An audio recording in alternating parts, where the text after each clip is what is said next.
Good morning everyone, my name is Miftahul Ibrahimahhuda.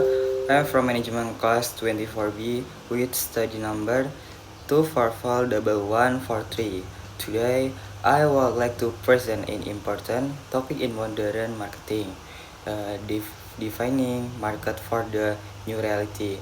As we all know, the business environment is changing faster than ever before, shaped by technology, shifting consumer behavior, and global disruption.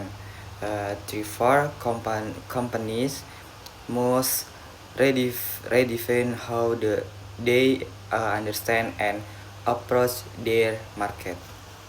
Yang pertama, mengapa kita perlu mendefinisikan pasar untuk realitas baru?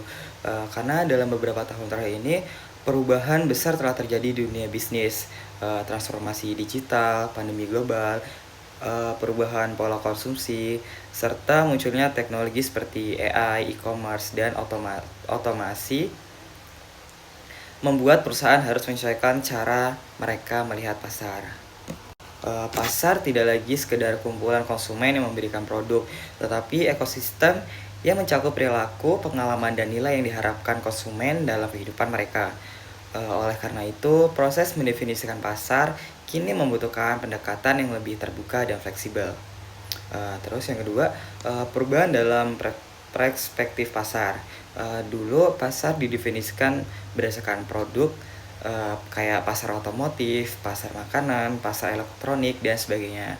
Namun di realitas baru ini, perusahaan harus mendefinisikan pasar berdasarkan kebutuhan konsumen, bukan hanya produk aja. Kayak contohnya, perusahaan mobil sekarang nggak lagi berada di pasar otomotif, tapi berada di pasar mobilitas bersaing dengan ojek online, e-bike, dan hingga layanan car sharing.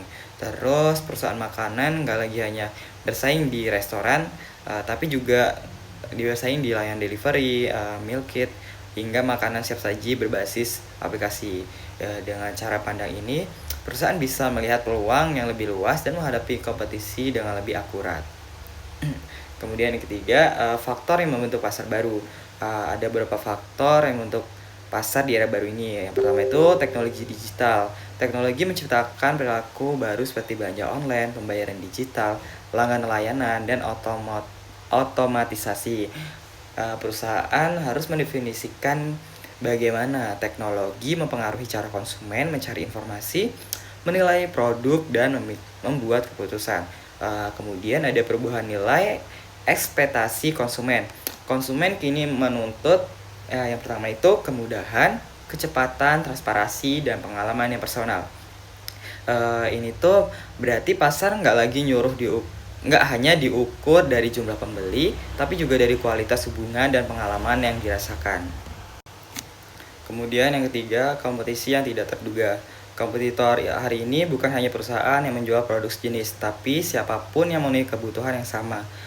Itulah sebabnya kenapa redefinisi pasar sangat penting agar perusahaan tidak tersaingi oleh pemain baru yang inovatif. Kemudian yang keempat, perubahan sosial dan ekonomi. Gaya hidup, remote working, urbanisasi, perubahan demografi, dan ketidakpastian ekonomi semua mempengaruhi bagaimana pasar terbentuk dan berkembang. Kemudian selanjutnya, bagaimana cara mendefinisikan pasar untuk realitas baru. Perusahaan itu perlu menggunakan pendekatan baru. Contohnya mulai dari customer journey, terus itu memahami bagaimana konsumen menyadari kebutuhan, mencari solusi, memilih, membeli, dan menggunakan produk. Kemudian pahami jobs to be done. Terus itu pertanyaan bukan produk apa yang kita jual, tetapi masalah apa yang diselesaikan produk kita dalam kehidupan konsumen. Kemudian ada analisis data dan insight. Menggunakan data digital dari media sosial, e-commerce, hingga perilaku aplikasi untuk memetakan pasar secara lebih akurat. Yang keempat, identifikasi peluang di luar produk utama. Mencari area market seperti layanan tambahan, fitur digital, atau model bisnis baru. Contoh nyata dalam bisnis modern ini, Gojek, yang pertama contohnya Gojek bukan hanya aplikasi transportasi, tapi perusahaan ekosistem kebutuhan sehari-hari. Terus ada Netflix, tidak hanya bersaing dengan TV, tapi juga dengan media sosial dan video game, karena mereka semua memperebutkan perhatian konsumen. Terus yang ketiga ada bank digital, yaitu mendefinisikan ulang pasar keuangan dengan memfokuskan pada kenyamanan bukan sekedar layanan fisik.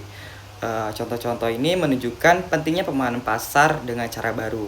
Jadi kesimpulannya, dalam realitas baru yang terpengaruhi oleh teknologi, perubahan perilaku konsumen, dan kompetisi yang semakin luas, perusahaan harus mendefinisikan ulang pasar secara lebih dinamis dengan berorientasi pada kebutuhan manusia.